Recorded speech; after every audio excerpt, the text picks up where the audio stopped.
Onde foi que eu errei? Sashiva, capítulo 12. Erro número 9. Competição e inveja. Pais que não se alegram com as conquistas de seus filhos. 1 Coríntios 13:14 fala: o amor não é invejoso. E logo aqui no começo, Sara fala sobre a situação de Davi. Porque Davi, pelo que tudo indica, ele era um filho bastardo. Quando Samuel chegou lá para ungir um dos filhos de Jessé a rei, estavam todos os filhos reunidos, mas Davi estava colocado à margem, não foi convidado. E quando Davi derruba aquele gigante lá, ele se torna conhecido do rei Saul.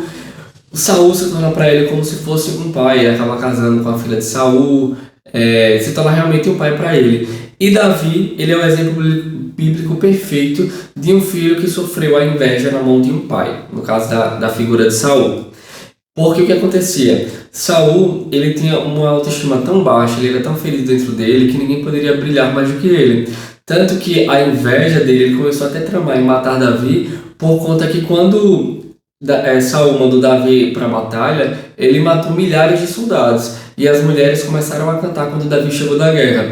Saul matou milhares, mas Davi matou dezenas de milhares. Era uma coisa assim, milhares, dezenas de milhares. Então o que acontece? Ele começou a ficar com medo. Poxa, tá ganhando o povo, daqui a pouco ele vai querer o reino, já casou com a minha filha. E a inveja de Saul foi que levou ele à ruína. Toda pessoa que não se dedica a conhecer a Deus não conhece o seu lugar no coração do Pai. Não conhece os planos e os propósitos de Deus para a sua vida. Por isso acaba ficando sem propósito na vida. E quem fica sem propósito na vida acaba ficando de olho no propósito dos outros. E o resultado se torna a inveja. E às vezes começa com a admiração. Aí vai admirando, até você chegar a querer ser igual a outra pessoa. Se Golias não tivesse aparecido, não teria tido Davi não teria matado Golias. Na verdade, são os desafios que nos dão oportunidades para mostrar quem nós somos em Deus, independente da inveja alheia. Porque a inveja não tem poder para impedir os planos de Deus de acontecerem. O que a inveja faz é tornar cativa e infeliz a pessoa que sente. E inveja é um pecado oculto, porque ninguém sai falando, eu sou invejoso.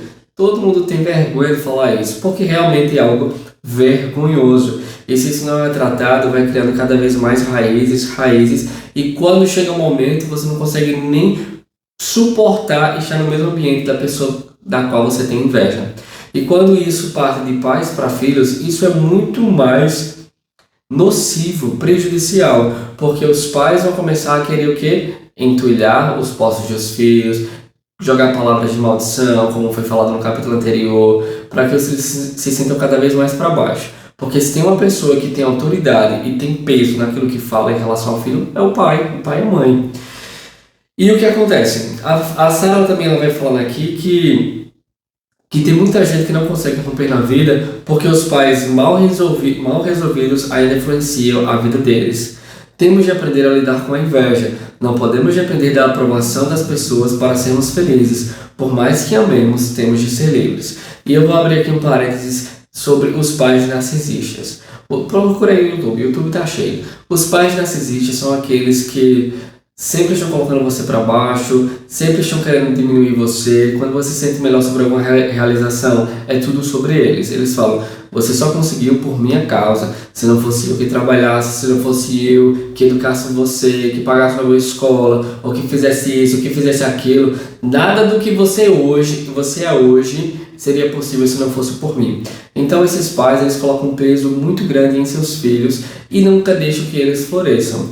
Como é que a pessoa lida com pais narcisistas? Ficando bem longe deles. Se você já é de maior, procura um jeitinho de morar na casa deles, procura um jeitinho de se organizar, quanto mais longe, melhor. Porque enquanto você estiver debaixo da casa, se seus pais realmente forem narcisistas, quanto mais tempo você passar nesse ambiente, você vai ficar pior e você nunca vai ser curado nesse local onde você é machucado o tempo todo.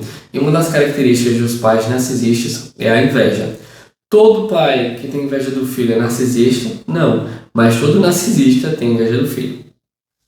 A inveja é um sentimento maligno e ela deve ser combatida por nós, deve ser crucificada em nosso íntimo. O melhor antídoto contra a inveja é o relacionamento com Deus. Quando conhecemos a Deus, nos relacionamos com Ele, passamos a conhecer a vontade dEle para nós e descobrimos o nosso valor. A raiz da inveja é o sentimento de não ter valor. É quando a pessoa não se valoriza, todos são melhores do que ele. E como a pessoa não consegue lidar com isso, com o sentimento de inferioridade, ela passa a sentir inveja dos outros. Toda pessoa que é bem resolvida nessa área, que não tem inveja, tem facilidade de admirar e de elogiar as pessoas ao redor. Isso porque nós falamos daquilo que temos em excesso no nosso íntimo. A boca fala do que está cheio o coração. Mateus 12:34. Na maioria das vezes, por conta que os pais são tão invejosos, os filhos eles se tornam inseguros. Tem medo do que eles vão fazer, da atitude que vão tomar, sempre estão pedindo a orientação das outras pessoas, não conseguem se destacar naquilo que fazem e muitas vezes nem querem se destacar porque eles não querem ser o centro das atenções, porque se eles já foram o centro das atenções em relação dos pais e sofreram inveja e isso foi nocivo, porque eles iriam querer repetir essa mesma situação. Então eles se tornam inseguros, por conta dos pais inseguros, e mais uma vez a gente vê aí a repetição. Os pais eram inseguros, diminuem os filhos, aí os filhos se tornam inseguros também, e por mais que não diminuam os netos, a próxima geração, mas criam um cambão de gente que não consegue se posicionar, que não consegue ser quem é, que tem medo de tudo, que tem medo da opinião alheia e por aí vai. Se os nossos filhos, e uma coisa que a Sarah fala aqui é que os nossos filhos eles precisam nos superar, no sentido de a minha cabeça é o seu chão, o meu telhado é o seu piso, ou seja, eu já deixei um legado para os meus filhos, eles não vão precisar começar lá de trás.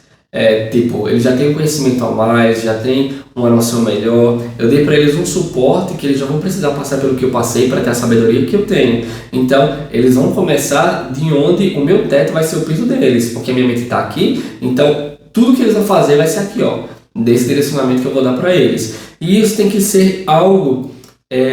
isso tem que ser feito de uma maneira sutil, não opressora, porque também nós não podemos querer pressionar que os nossos filhos sejam nossas cópias, porque eles não serão. Você pode tentar fazer o que for, os nossos filhos não serão as nossas cópias.